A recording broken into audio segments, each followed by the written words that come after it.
Coffee tayo guys.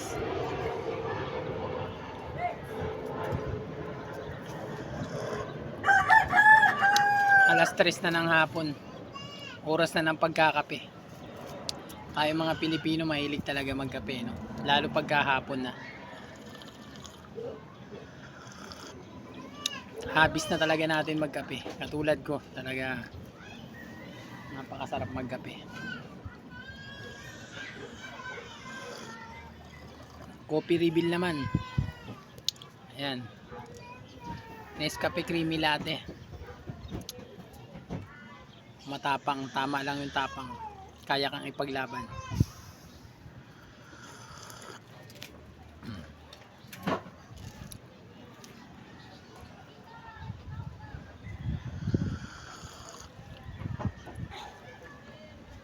Gandang hapon guys.